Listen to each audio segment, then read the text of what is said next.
All right. So the last question on the evidence that I wanted to, at least on the positive side here, is so the appearance to the 500. So this is something that we only have explicit mention in the First Corinthians 15 Creed. But some people try to link it with certain accounts, like in Matthew's Gospel or perhaps the Ascension or something like that. But I'm just kind of curious, based for the biblical evidence for the appearance of the 500, I know some skeptics like Bob Price, who is a mythicist, but he's tried to argue that no, actually, we have no evidence for the appearance of the 500 because after it talks about the first couple of appearances to the disciples, Peter and the disciples, and that the rest of it is a later interpolation. So the appearance of the 500 wasn't in the original creed. I'm kind of curious, is there any truth to a skeptical notion like that? Well, certainly there is no evidence for something if you throw out the evidence for it. Yeah. I mean, we have the text, there's no evidence for an interpolation. So if you want to explain away every piece of evidence that you don't like, you can make anything an interpolation. If there's no, I mean, there's normally our way of proceeding is the itself is evidence. Uh, if there's evidence for an interpolation textually, or sometimes people will make an argument if you've got a sudden change of subject and then change back, although that's common in ancient literature. It's called a digression. Um, it's very common in Paul. It's even more common with me, but again, I'm ADHD, so what do you expect? But I mean, it doesn't even fit that. Now, if you're saying not an interpolation to 1 Corinthians 15, but an interpolation to the creed, I mean, when Paul adds himself at the end, obviously that's an addition. But I think let me just um, double check this, but I think I'm right on this. Uh, no, and then he has to James and to all the apostles. I don't see how he's going to make that like an addition when it comes before the other. I mean, it's not done. It's still going on for uh, another verse after that. So that makes no sense, but it fits some of his MO and some of his other stuff I've read. So, Not Paul, I'm talking about but so um, Robert just to, Price. oh, sorry, just to clarify, so in your experience as a biblical scholar here, like if there is occasionally on occasion when there is an interpolation, such as with Paul, it's readily detectable by biblical scholars, whereas in this case, there's no evidence at all for an No, inter. there's no textual evidence for it. Um, I mean, there are proposed interpolations that are debated, but if there's no textual evidence at all, you're not going to get many takers. Most scholars are not going to pay attention to those kind of arguments. Gotcha. Okay. All right. Well, look, we've been having a couple of Now couple of Dale Allison, he makes. Uh, I think he's a very honest scholar, and the way he handles things are worthy of discussion. But some people like to make up evidence or throw out inconvenient evidence. yeah.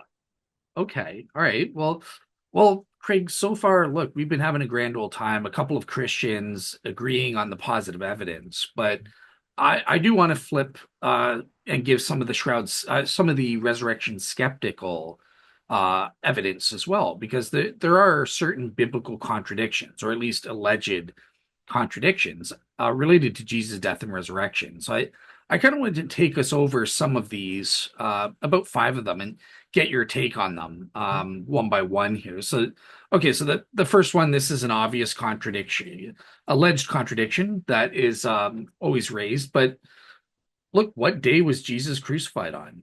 Um, yeah, seems the Gospels have different answers to that. Mm, most scholars agree it was Friday. Now, are you talking about in relation to the Passover? or in relation to the day of the week, literally? That's a good question. So both. Let's say both, if you don't Passover mind. is more Passover is more complicated, and there are different answers on that among scholars. Okay. So, with the some take the Johannine chronology. Actually, a lot of scholars favor the Johannine chronology today. I favor the synoptic chronology and see the Johannine chronology as more um, symbolic Mhm. in terms of Jesus isn't just crucified on the day that the Passover lambs are offered. Uh, well, on the evening after the Passover lambs have been offered. So, connecting the Last Supper, Jesus being our new Passover, but that um, Jesus actually gets crucified when the Passover lambs are being offered in the temple. And I'm one of those who thinks that actually John moved the temple cleansing to the beginning of Jesus' ministry to overshadow all of Jesus' ministry with the temple cleansing. Now I know Calvin said there were two cleansings, which is it's not impossible. Um, Although you wonder why the um, temple authorities would let Jesus keep coming back and visiting. I mean, they are upset with them in some subsequent events, but that's going back to John 5, not to John 2, later in John. So actually, even evangelical scholars are divided on this one. Um, I just but had Lydia McGrew on my yeah, show last week, and yeah, she gave the two yeah, interpretation there. So yeah. yeah.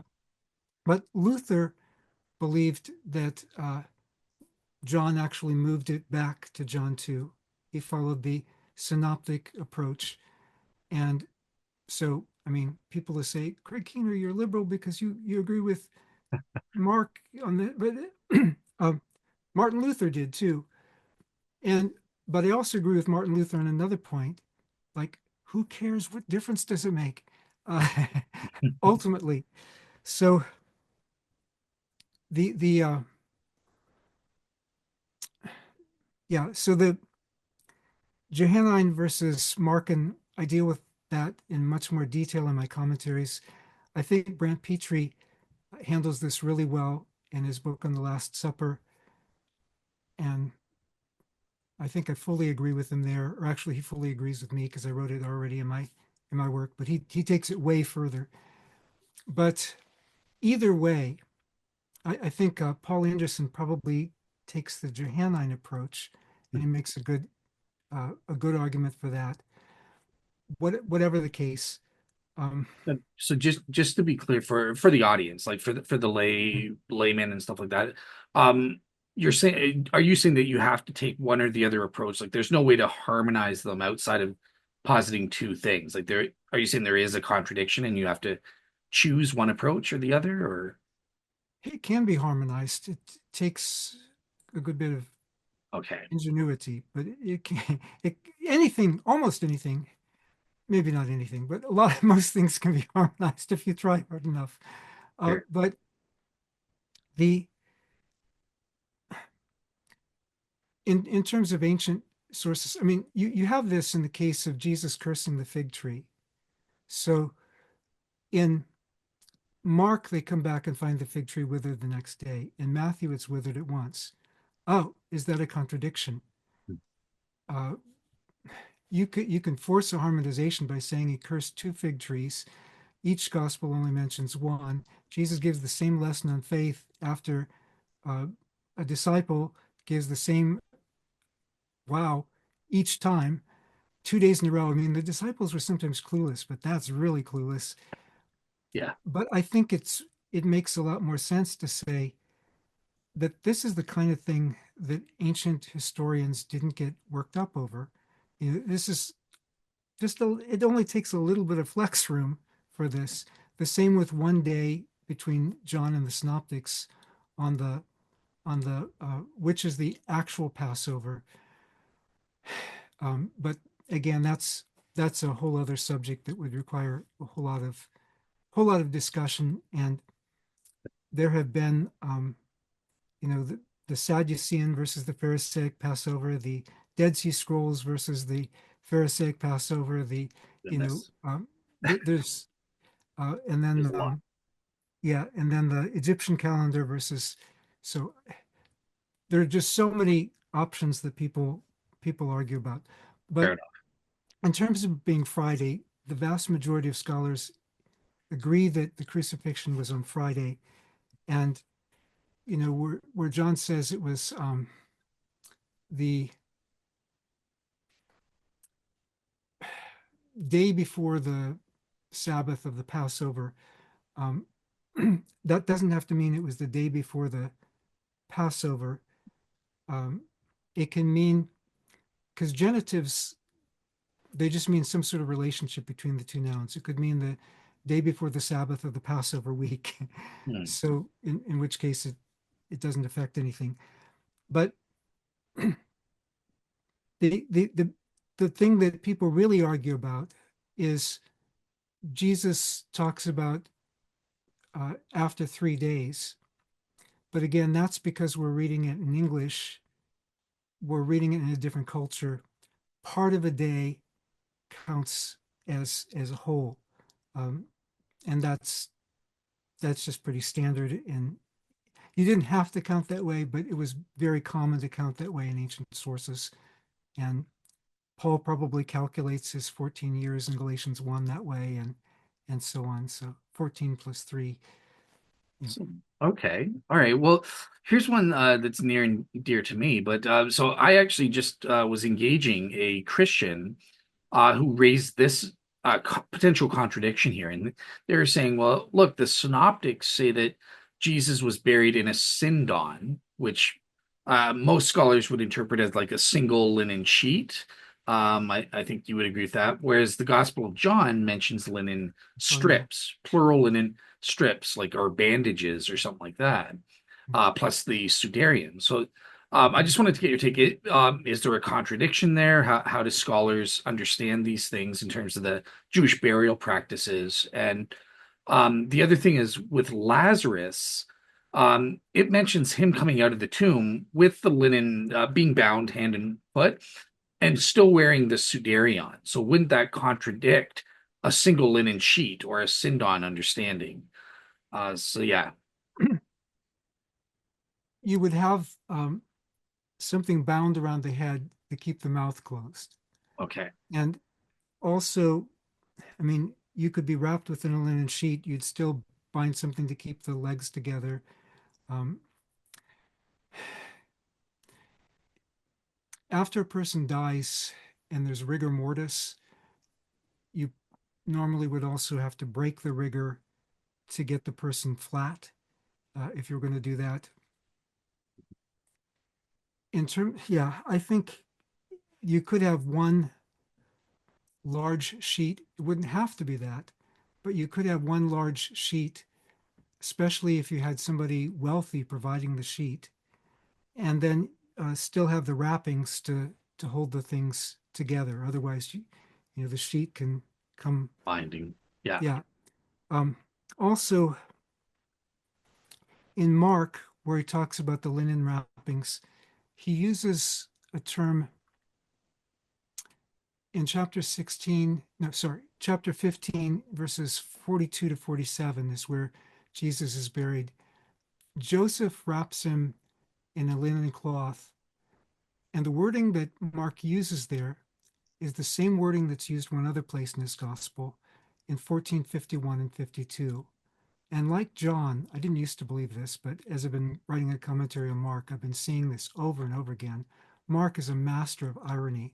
So you've got this guy in Mark chapter 14 who, to save his life, flees from Jesus, even leaving his linen cloak behind.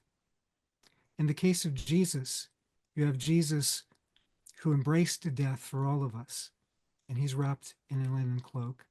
And so you have this contrast between the two. And um, so I think that helps account for why Mark uses the wording that he does.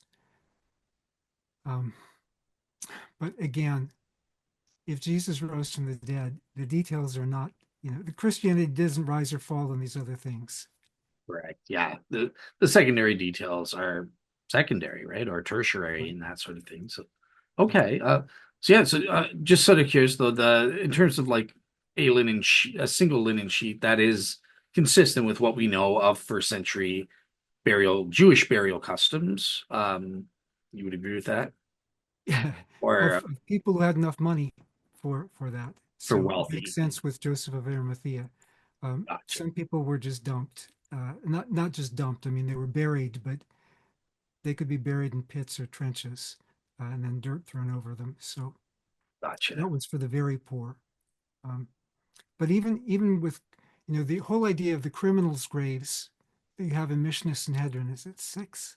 Anyway, in Mishnah Sanhedrin, that's a later source. But if you're going to believe that source about the criminals' graves, then you're also going to have to believe what it says about keeping the body separate for later collection. So the body doesn't just go missing. And also, if you're going to, uh, in even if Mishnah Sanhedrin is relevant to the first century, which it could be in some points, but it's probably was written down around the year 220 AD, so almost 2 centuries after the time we're talking about. We This wasn't a Jewish court that executed him; it was the Roman governor who executed him.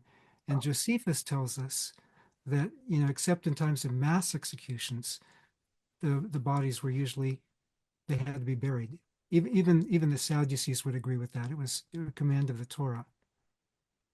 Gotcha. Okay. All right. So, kind of related though about these Jewish burial practices is the Nicodemus and the myrrh and the aloes versus anointing. And I've noticed there has been certain contradictions or like confusion around this. So, some people will say anointing, you don't anoint the body with myrrh and aloes and that sort of thing. You would use oils or perfumes.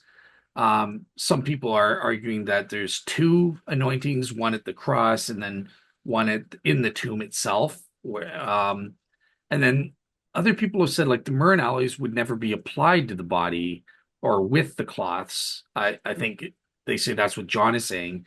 It was more used as a tribute fire, right? So they would burn these spices as a tribute fire. And there's actually a case of them doing this for for Rabbi Gamaliel the second, I think, or something like that. So, what's your take on the anointing and the burial spices? How does that fit together?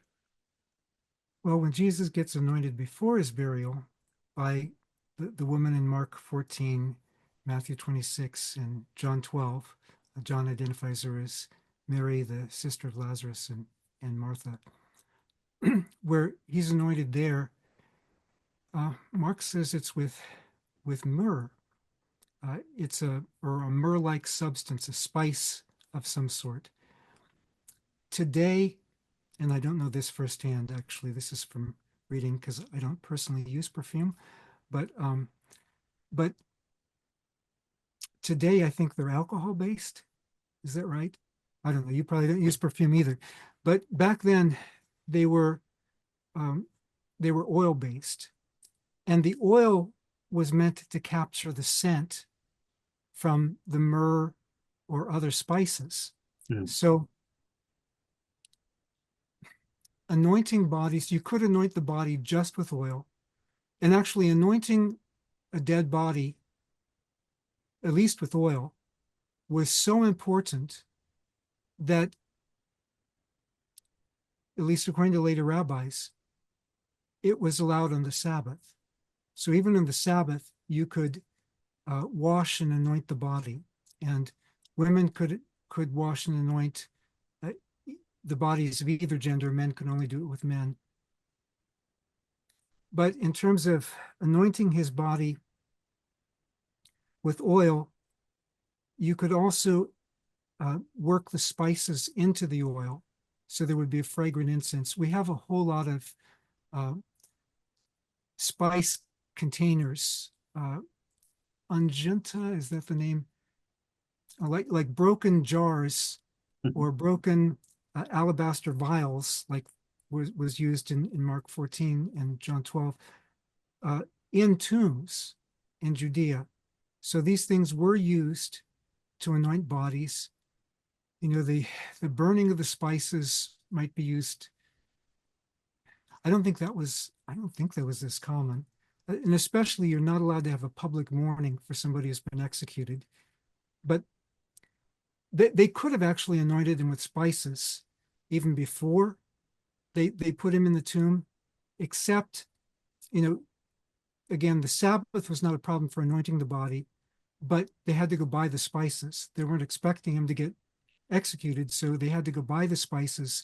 They had to wait till after the Sabbath was over for that. So probably Saturday evening after sundown, some of the markets would open in Jerusalem. They could buy the things, and then with the earliest morning light, they head back to the tomb to do it. And it's good he was anointed beforehand, because uh, Yep. too late now. Uh, Something else they weren't expecting was the body not to be there. Gotcha. All right, cool. So, all right. So, I also want to ask you about differences in the obviously, so the empty tomb narratives on the Easter Sunday morning when the women can't come. Um, and if you want, also you talk about differences in the resurrection appearances that come up. Where did they see him in Galilee or Jerusalem? Yeah. Yeah, yeah. There are a number of these, but I'll deal with the one from Galilee and Jerusalem, because that's the one that's more than a minor detail. That's I think pretty big. Now, in the case of Mark, his kind of goal for his narrative is, crucifixion in Jerusalem, and then back to Galilee. Jesus says, "I'll meet you in Galilee." Normally, you would expect after the festival that the disciples would have gone back to Galilee. I mean, after all, that's where they had homes. That's where they were from. Why are they going to stay in Jerusalem after the festival? However, the festival is still going on, because it's not just Passover the day, it's the whole feast, Passover and unleavened bread, which were celebrated together. So 8 days altogether. So it's still going on. So even if they were just there for the festival, they wouldn't have reason to leave. If they wanted to skip town, probably most of them are staying in Bethany rather than in Jerusalem, except for the night of the Passover meal. If they wanted to skip town, um, because they thought that the authorities might be looking for them, going back to Galilee immediately would be actually the antithesis of a good approach, because how could you be more conspicuous than with everybody else coming into town? You're heading out.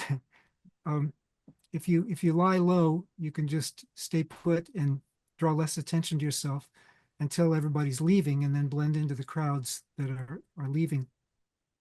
So it's natural that the disciples would still be in Jerusalem at this point.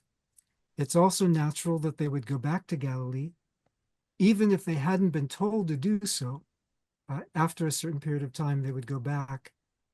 And then we know that the early church was headquartered in Jerusalem after that. Paul is clear on that, Galatians chapters 1 and 2. He also speaks of the gospel going forth from Jerusalem in Romans 15. So, we know the apostles are headquartered in Jerusalem at some point. The narratives make sense, even though each writer is going to focus on what their focus is.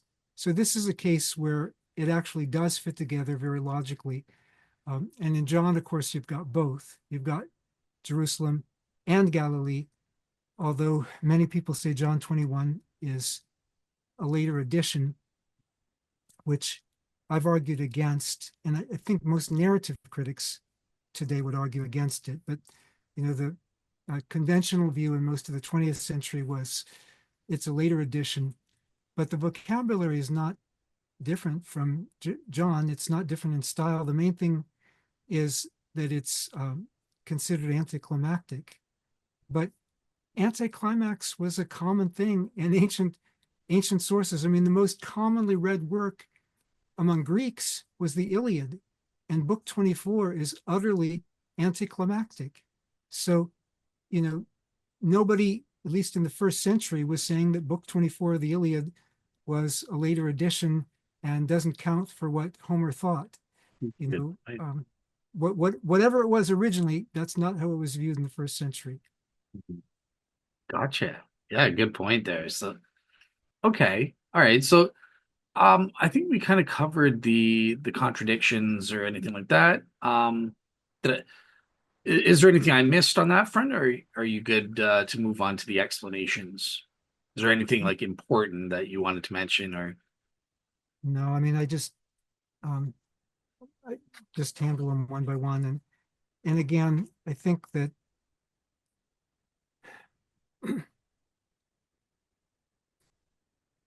yeah, no, we can go on. It's fine.